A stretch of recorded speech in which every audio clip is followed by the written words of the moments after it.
Hi, this is Susan here from WRSU with the incredible honor and privilege of having Oderus of GWAR speak to me today. So I'm going to ask you some of the most awkward-ass and random questions ever, which you've been doing all day already. You have a new album out. What inspired you to create such a horrific thing? Oh, well, our continuing desire to torture the human race until the very day that you are destroyed.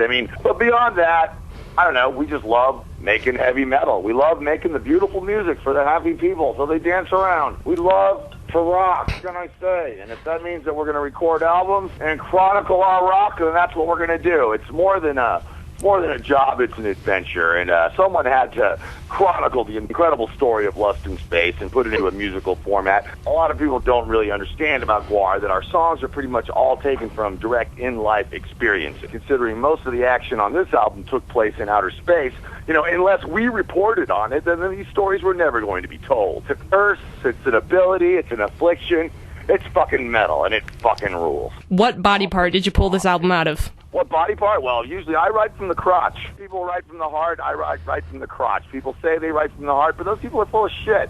I'm writing from the crotch, and that is where I think heavy metal comes from the best. Just the way you stand, and the way the hips move, and the way that my big thing hangs out. I actually write not just from the crotch, I actually write with the crotch. I grasp the pen with my dick lips and then just kind of let things go. If you could meet with any human flesh puppet, who would you meet with? Oh, I don't know. None of you are very interesting. I suppose maybe Bono, just to drive my face through his fucking forehead. He's just such a pretentious, bloated idiot, even though I like his band.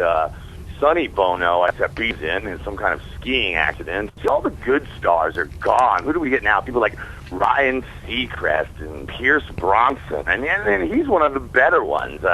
No, I'm sick of killing celebrities.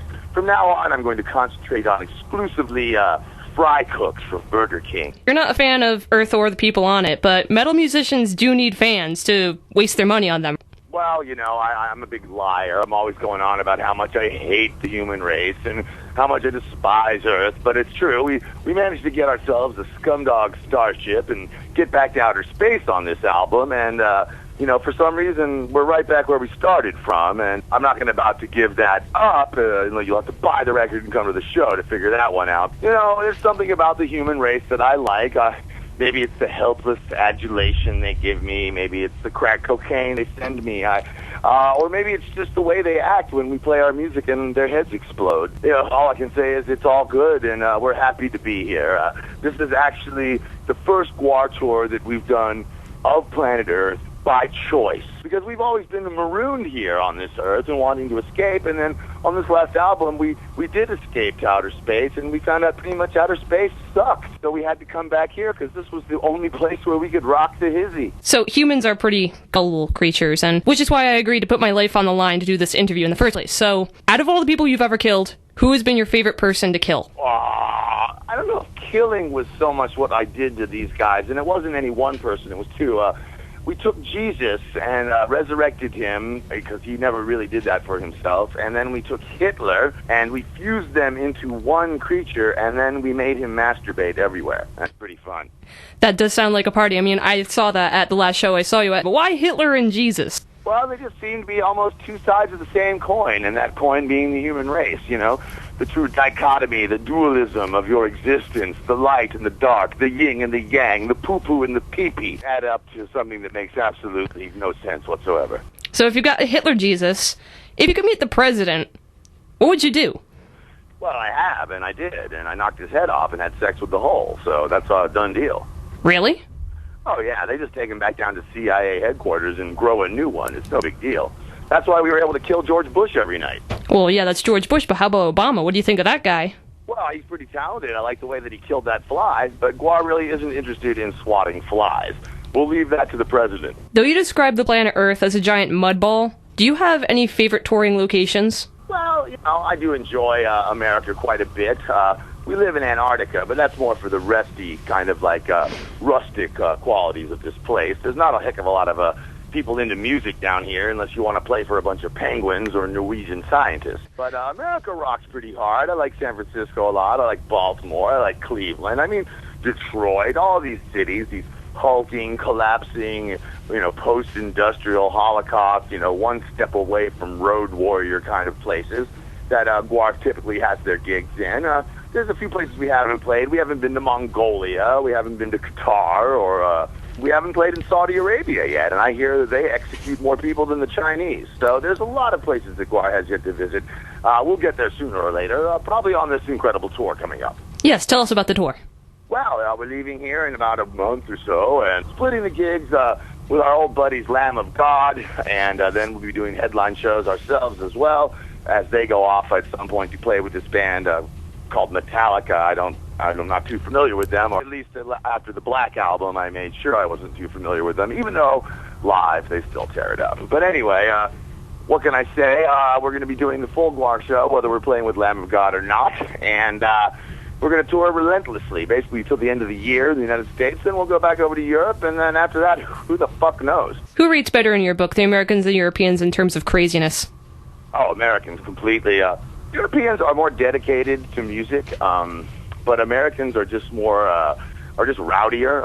Europeans are they're so overly cultured about everything, and the beer and the food and all the stuff is all so yummy, and they've got their lives are all so well planned. Everything is like a little neater. Everything's a little bit more clever over there, almost too clever. There's a certain wild kind of quality to the Americans that I enjoy very much, and it befits my nature to be amongst them. The Europeans are simply too self-assured, almost snotty. Americans, they're a young race, and they're more gullible and susceptible to GWAR's evil wiles. So we will call this our home for now. What is your idea of time well spent? Time well spent? Geez, I have to say my favorite thing that I'm doing lately is probably spending time on Fox News as their new interplanetary correspondent. Really? Oh, yes, you probably haven't seen it yet then. Yes, I've got myself a new gig on Fox News. Yes, everyone says, oh, Fox News, you're so conservative. Well, if they're so conservative, why is Oderus working for them? So anyway, I'm on this show called Red Eye. It's a late-night kind of comedy, spoofy news show. And my good buddy, Greg Gutfeld, who I will allow to live a little bit longer, has had me on his show 5 times now in the last couple months. And indeed, first week of September, I'm going to be appearing for an entire episode as one of the panel members. So, Oderus, moving up in the world of mass media, television marketing, is it too long before we have the GWAR show, or perhaps Everybody Hates Oderus? No, the sky's the limit. I don't know. On the last spot, you kind of look like you're going to pledge your undying love to Andrew WK and him you. Could you talk about your relationship with him a little bit more? Is there going to be something in the tabloids soon about that?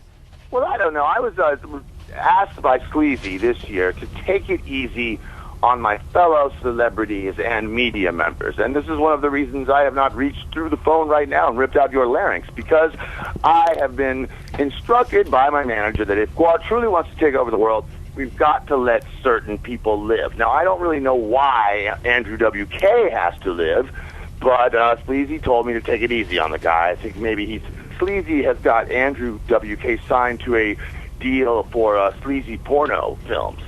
So I think, yes, Andrew, now that he's not selling so many records, is going to move into the porn industry, and basically Sleazy needs that hanging dick to be swinging. Will we see those films out later this year? Or? I hope so, and maybe I'll get a little spot in one of them. I personally wouldn't want to have sex with him, but I would beat him while he was having sex with a pig. That sounds like time well spent. Yeah, that is time well spent.